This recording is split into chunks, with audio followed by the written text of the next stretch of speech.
I am looking for a Savior. I can see, know, and touch. One who dwells within the midst of us. May a broken God be known in the earth beneath our feet. May our souls behold humility. May our souls behold humility.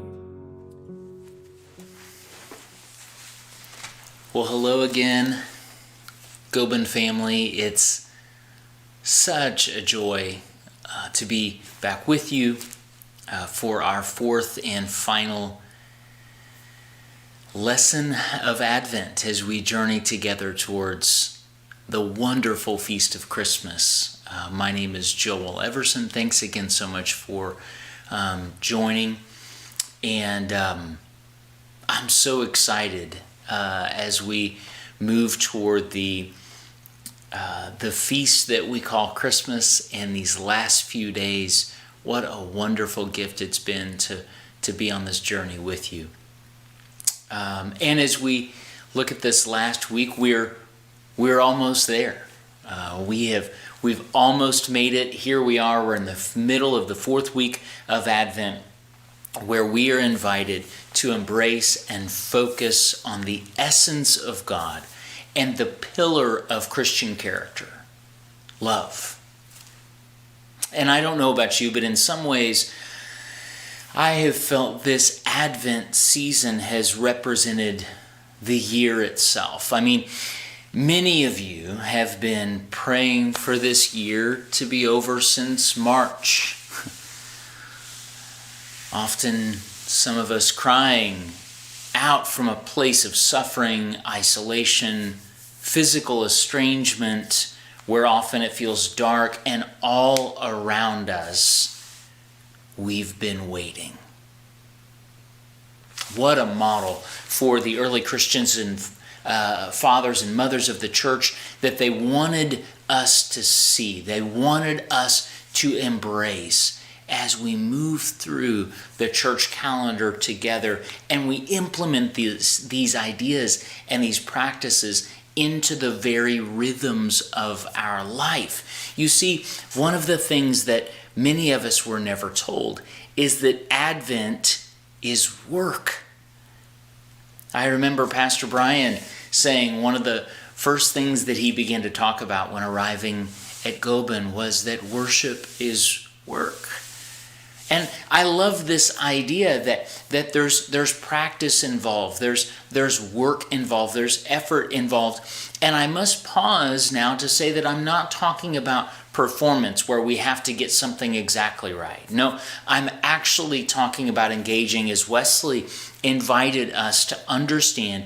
We must live into the beautiful work of grace, otherwise our labor is in vain. But as Dallas Willard said, grace is not opposed to effort, it is opposed to earning. Earning is an attitude, effort is an action.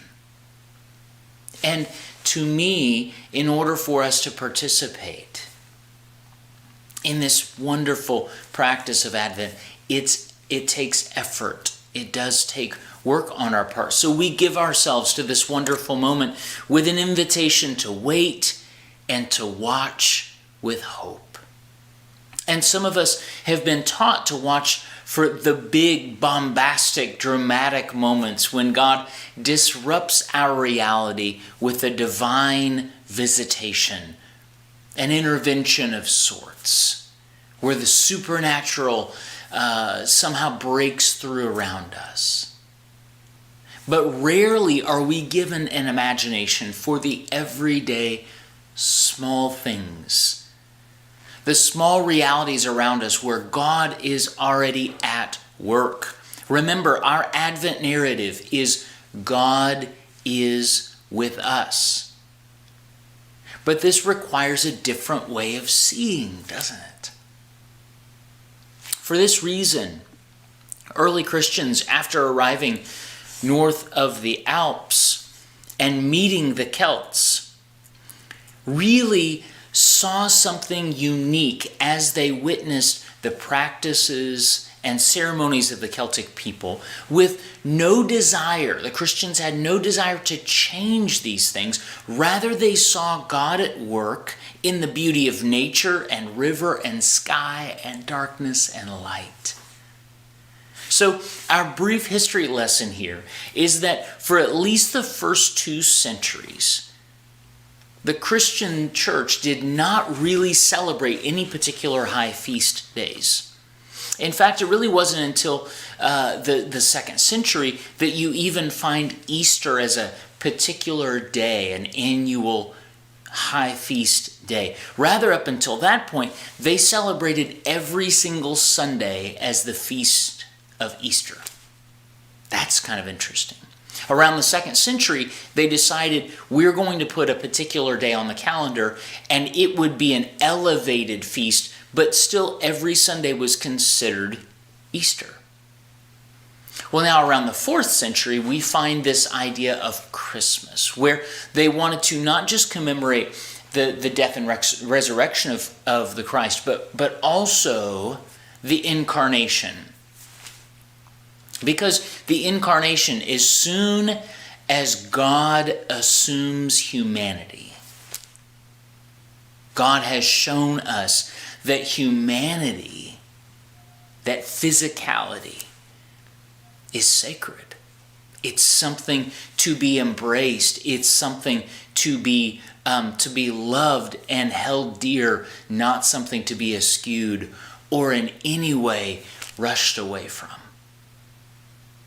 So, what the early church decided was that they would have this weekly celebration of Easter and then an annual feast of Easter, and they needed this Christmas feast. But really what sparked this idea was what they first saw in the Celts, because we must first understand that having gone north of the Alps to the Celtic world, they did not go with the desire to take Christ with them.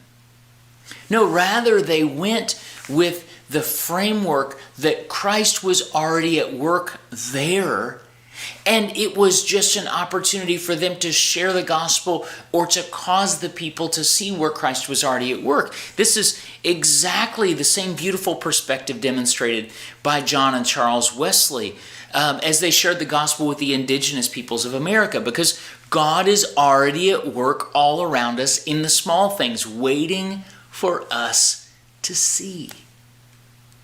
But sometimes seeing is difficult because we can't see the things we weren't told to look for. I'm going to say that again because that's important for us to understand, even psychologically.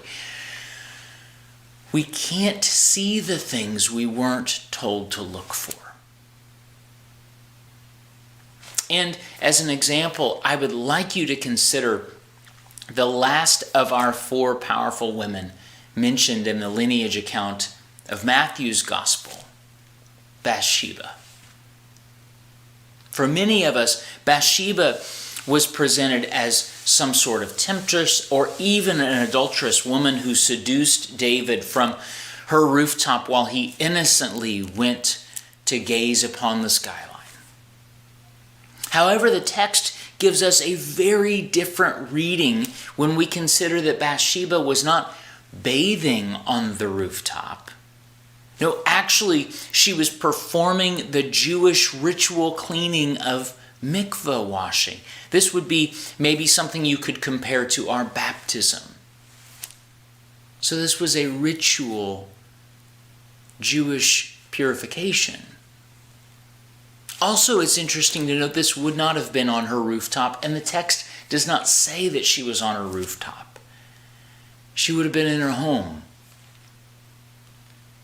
And David then, from his rooftop, is able to look in and see Bathsheba and has her brought to him. You see, this idea, this simple shift in our perspective entirely changes the story of this powerful woman and her incredible strength. we can't see what we weren't told to look for. And as we consider the stories of these amazing women from the text, we see the many parallels to the strength of Mary and her role, in the life of Christ. All of these women that were included in the lineage account of Jesus, you find they're highlighting specific things, not only about what Christ came to do, but also they give glimpses into the role and character of women in the life of Christ. This is important for us to understand. It's as important for us to understand as it is to recognize that Mary's name is Miriam, and she was named Miriam after the sister of Moses. It's important for us to understand that the name Marian meant rebellion or revolution, because it was understood by Mary's parents that it was in her age, it was in her lifetime, there was going to be a revolution. It's important to understand the reason they named her Miriam was to commemorate the sister of Moses, who danced with a tambourine across the Red Sea after the sea had been parted. She danced and sang, and what she danced and sang was about the oppressor, the Egyptian, being cast down, justice coming, and God elevating the slave, the poor, the marginalized, the oppressed.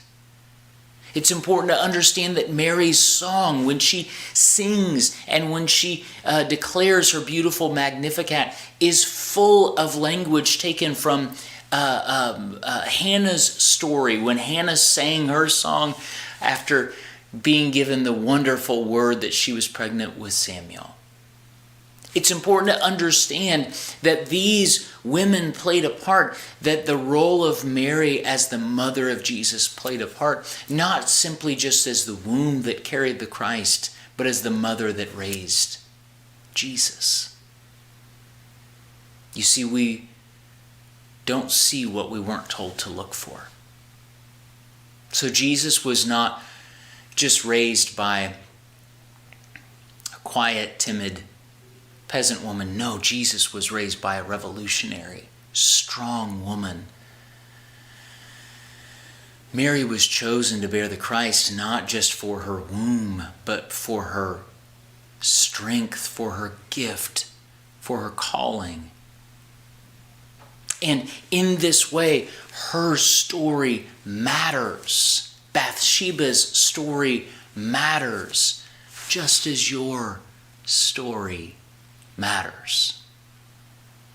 How often in our lives do we move quickly through the day, not thinking about where God is at work, either because it doesn't look like anything extraordinary is happening, or because we already have a perspective about that person or that scenario, or even about ourselves. Emmanuel invites us to take a second look, a deeper look, a long, loving look, and see that God is at work around us. Because, friends, Emmanuel, God is with you. Thank you again so much for journeying with me through this Advent season. I'm so excited to embrace the Christmas feast and season of Christmastide with you. What a wonderful time that's going to be. And in these last few days of Advent, I encourage you, take a few moments and sit with the reality. God is with you. Identify the places in your life where you might feel like God is absent, and ask God to give you a different way of seeing. Maybe we can see it from the perspective of the Christ, where there is no place, according to Paul's writing, that love has not permeated. The universe is already Christ-soaked. Thank you, friends. God bless you. I am looking for a Savior. I can see and know and touch.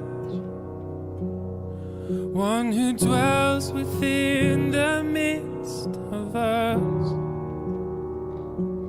May a broken God be known in the earth beneath our feet. May our souls behold humility. May our souls